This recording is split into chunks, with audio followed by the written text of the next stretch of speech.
إن الحمد لله نحمده ونستعينه ونستغفره ونعوذ بالله من شرور أنفسنا وسيئات أعمالنا من يهده الله فلا مضل له ومن يضلل فلا هادي له أشهد أن لا إله إلا الله وحده لا شريك له وأشهد أن نبينا محمدا عبده ورسوله فصلوات الله وسلامه عليه وعلى آله وصحبه ومن تبعهم بإحسان إلى يوم الدين أما بعد.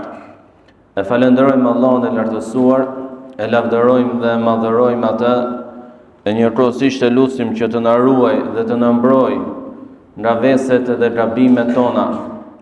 Atë që Allahu udhëzon në rrugën e drejtë, askush nuk mund ta humbë prej saj përveç tij, dhe atë që Allahu e humbi nga rruga e drejtë, askush nuk ka mundësi ta udhëzojë në të përveç tij. Dëshmoj se nuk ka të adhuruar me të drejtë përveç Allahut, sepse ai është Zoti i vetëm, nuk ka të barabartë dhe as të ngjashëm me të. Ai nuk ka nevojë për ndihmëtar dhe as për ortak, nuk ka birë dhe as bashortë.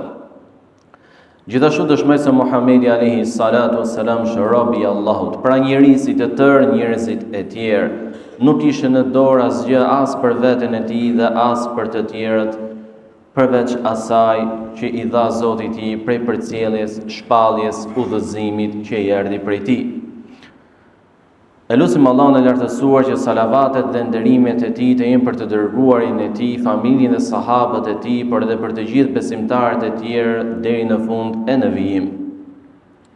Xhamati i nderuar, ne kemi hyrë në një vit të ri të kalendarit islam, apo si quhet ndryshe kalendari i hijretit. Dhe si numër i parë i vitit i kalendarit për muslimanët u mor një ngjarje e madhe. Një ngjarje e madhe në historinë e profetit alayhi salatu wassalam, efektet e së cilës vazhdojnë të jenë dhe do të jenë deri në kiamet. Edhe ai është hijreti, emigrimi i tij i famshëm nga Mekka në Medinë. Ne siç e dimë, muslimanët e parë në Mekë përjetuan mundime, tortura psikologjike, fizike, dhunë verbale, kërcënime, por edhe vrasje nga mushrikët, nga idhujtarët e Mekës. Dhe kjo për faktin sepse në historinë e njerëzimit gjithmonë do të ketë një betejë që nuk do të shuhet kurrë dhe nuk do të ketë paqe midis së vërtetës dhe të pavërtetës, midis atyre që i përkasin të parës dhe atyre që i përkasin të dytës, midis besimit dhe mosbesimit. Dhe profeti alayhi salatu wassalam në një situatë të tillë kërkoi fillimisht muslimanëve që të emigronin në Habeshe, Abisini, dhe emigruan një pjesë e tyre 2 herë. Por më pas i urdhëroi ata që të emigronin në Medinë, Dhe në Mekë qëndroi vetë i dërguari sallallahu alaihi wasallam, një grup i vogël sahabësh të pamundurish për të emigruar për arsye nga më të ndryshme. Dhe kur pani idhujtarët se si muslimanët shkuan në një vend, por grumbulloheshin të gjithë atje, atëherë ndjen frikë dhe pasiguri për të ardhmen, se si do të venin punët nëse profeti alayhi salatu wassalam do të shkonte edhe ai në Medinë dhe do t'i bashkangjitej atyre. Kështu që menduan një plan të keq, më i keqi që mund të jetë, vrasjen, eliminimin e të dërguarit të Allahut sallallahu alaihi wasallam. Edhe e hartuan të plan, të ndihmuar edhe nga iblisi. Por Allahu subhanahu wa taala e njoftoi të dërguarin e tij për planin e tyre. Dhe atë që e mbron Allahu askush nuk mund ta dëmtojë. Dhe atë që nuk e mbron Allahu askush nuk mund ta mbrojë. Kështu që profeti alayhi salatu wassalam i kërkon Aliut radhiyallahu ta'ala anhu që të flejë ai atë natën në të cilin ishte bërë plani për eliminimin e tij në shtratin e tij. Dhe një grup i dhujtarësh, të cilët kishin si synim eliminimin e profetit alayhi salatu wassalam, qëndruan tek porta e shtëpisë, pranë portës së shtëpisë. Por Allahu subhanahu wa taala i vuri ata në gjumë, dhe profeti alayhi salatu wassalam doli nga banesa dhe secilit prej tyre i hodhi kokë, i hodhi dhe në kokë. Dhe u lexoi ajetin kuranor, faj'alna min bayni aydihim saddan wa min khalfihim saddan fa aghshaynahum fahum la yubsirun. Ne vendosëm para tyre perde dhe mbrapa tyre perde dhe u ambyllëm syt, kështu që ata nuk shikonin, nuk vështronin. Dhe kur kuptuan më pas, dhe pasaj profeti alayhi salatu wassalam shkoi tek Abu Bekri radhiyallahu ta'ala anhu në një moment që nuk shkonte në ditët e mëparshme. Dhe Abu Bekri radhiyallahu ta'ala anhu e priste emigrimin e profetit alayhi salatu wassalam, hijretin e tij. Dhe kur i erdhi profeti alayhi salatu wassalam në atë orë dhe i tregoi qëllimin, pra që tani edhe ai do të emigronte në Medinë, duke u bashkangjitur muslimanëve të tjerë që ishin shkuar më parë, fjala e parë që tha Abu Bekri radhiyallahu ta'ala anhu tha: "O i dërguari i Allahut, më lër mua të shoqëroj ty." Fjala e parë: "O i dërguari i Allahut, më lër mua të shoqëroj ty." Dhe këtu kemi jo një dobi, po disa dobi. Së pari, njerëzit të cilët përpiqen për të mirën, përpiqen për të vërtetën, luftojnë për të, ta mbrojnë, ta përhapin, e ndalojnë të keqen, e luftojnë të keqen, duhet të ndihmohen, duhet të qëndrohet pranë, duhet të përkrahen, jo të lihen vetëm, por të përkrahen tamam, jo vetëm me fjalë, por me gjëra konkrete, sipas mundësisë së gjithë secilit. Dhe i tha: "O i dërguari i Allahut, unë kam 2 deve, merre njërin prej tyre." Profeti pra që ti nevojitin në udhëtim për të hipur kafshës. Profeti alayhi salatu wasallam i tha: "Do ta marr, por me padjes, pra me çmim." Ebu Bekri radhiyallahu ta'ala anhu, shoku më i ngushtë, më i afërt, më besniku dhe më i sinqerti ndaj tij alayhi salatu wassalam. Dhe megjithatë profeti alayhi salatu wasallam nuk e shfrytëzoi shoqërinë. Ka disa njerëz të cilët i zën shok apo miq të tjerët për interesa materiale. Në momentin që mbaron interesin, mbaron dhe shoqëria, mbaron dhe respekti, mbaron dhe hatri. Apo për gjë më të vogël bëhet e madhe dhe shfaqet një reagim i pahishëm. Allahu subhanahu wa ta'ala thot: "Al-akhillahu yawma idhin ba'dhum li ba'dhin adu illa al-muttaqin." Atë ditë të dashurit do të jenë armiq të njëri tjetrit. Për ata të cilët e patën dashurinë, miqësinë midis tyre në të bazuar në interesa materiale, jo në kënaqësinë e Allahut, në ditën e Kiametit do të jenë fillikat të vetmuar larg njëri tjetrit dhe armiq midis tyre, përveç të devotshmëve. Ata e bëjnë shoqërinë e vërtetë. Ata e kanë shoqërinë e vërtetë. Dhe u nis profeti alayhi salatu wassalam dhe morën bashkë me Abu Bekrin radhiyallahu ta'ala anhu dhe fshehur azi që mos i shihnin i dhujtarët e Mekës, dhe me vete morën një njeri që t'u tregonte rrugën për në Medinë. Dhe këtu kemi të bëjmë me marrjen e sebepeve. Ti mbështetesh Allahu të lartësuar në çështjet që kërkon, nuk do të thotë që të mos i veprosh sebepet, shkaqjet. Profeti alayhi salatu wasalam njeriu më i mbështetur tek Allahu, më i bindur në premtimin e Allahut, më i qetë dhe më i sigurt në të. E megjithatë e mori sebepin, e mori udhërofyesin, njeriu i cili dinte ti dërgonte dhe njëte rrugën për në Medinë. Edhe kur i dhujtarët panë se profeti alayhi salatu wasalam kishte ikur dhe i kishte po shtëruar në atë mënyrë që e meritoni, duke u hedhur edhe dhe mbi kortat e tyre, pra u kishte ikur, u kishte shpëtuar, filluan dhe organizuan grupe të ndryshme për ta kapur profetin alayhis salatu wassalam. Dhe i nisën në drejtime të ndryshme. Dhe profeti alayhis salatu wassalam, ne tregojmë historinë shkurtimisht në mënyrë të përmbledhur, u strehua për të shpëtuar syve të tyre, u strehua në një shpellë bashkë me Abu Bekrin radhiyallahu ta'ala anhu. Në një shpellë në të cilën, dhe këtu kemi një tjetër marrje të sebepeve, në një shpellë në të cilën erdhën edhe i dhujtarët, u afruan, hodhën vështrimet e tyre brenda shpellës, por nuk i pan. Sa që Abu Bekri radhiyallahu ta'ala anhu thot, ishin aq pranë nesh, sa që po të zgjasnin dorën, do të preknin këmbët tona.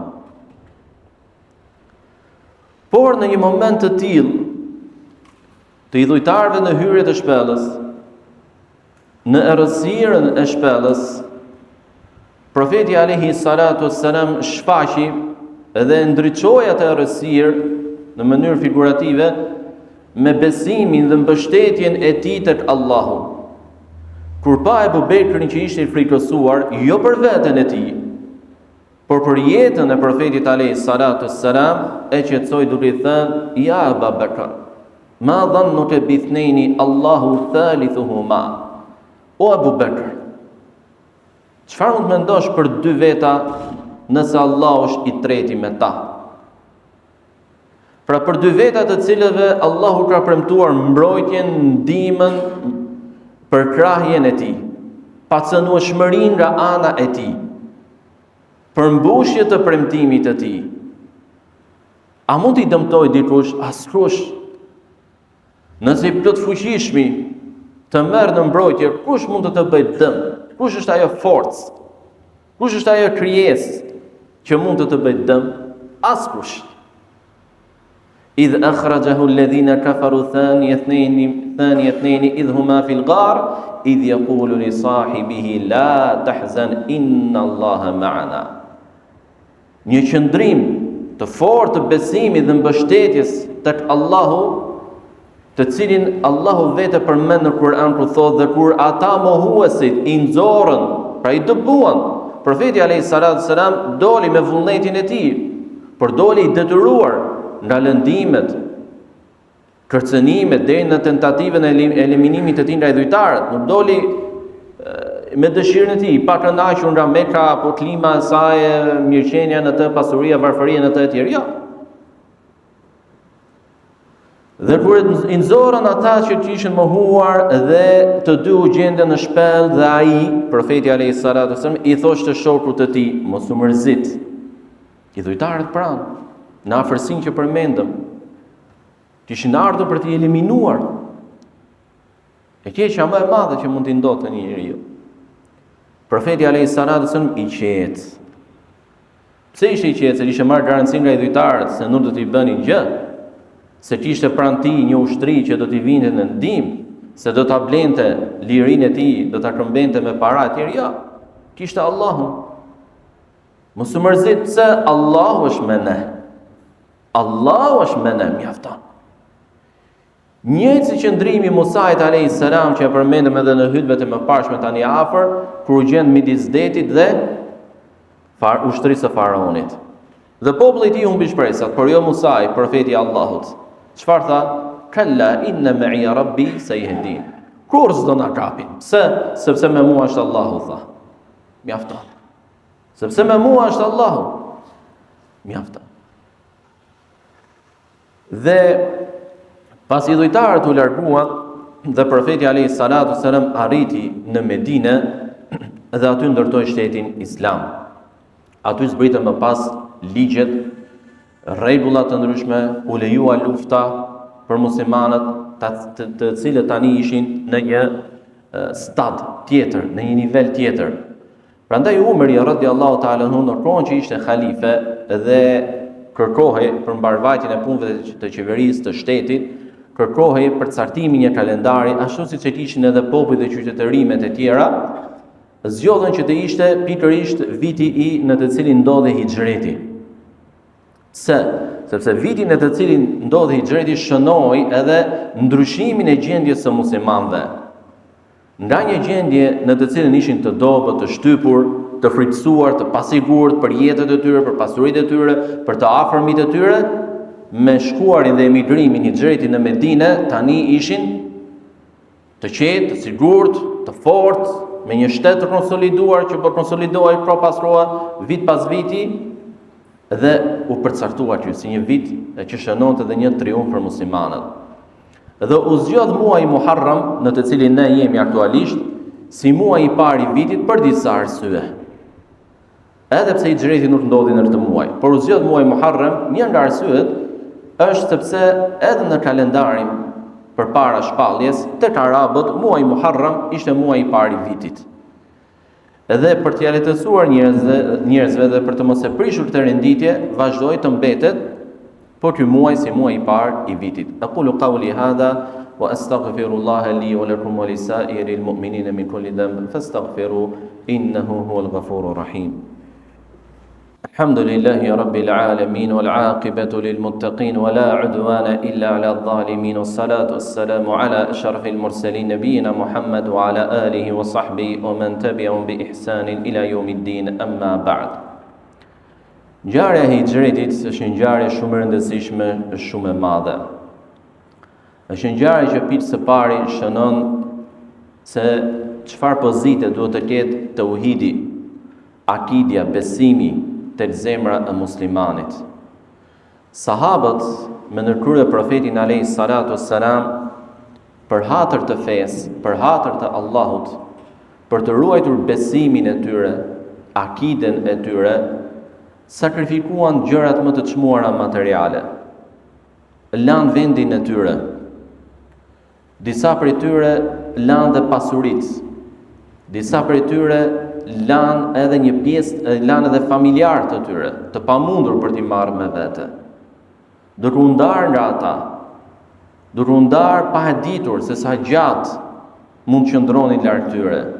Duke u ndarë nga ata me frikën se mund t'i ndodhte diçka e keqe familjarëve të tyre.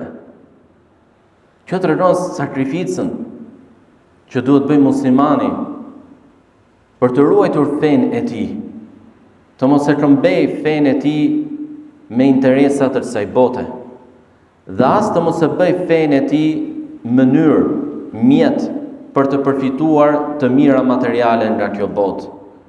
Të mos e shes fenë e tij, të mos e shes besimin e tij, të mos e shes qëndrimin e tij ndaj të vërtetës dhe ndaj të kotës.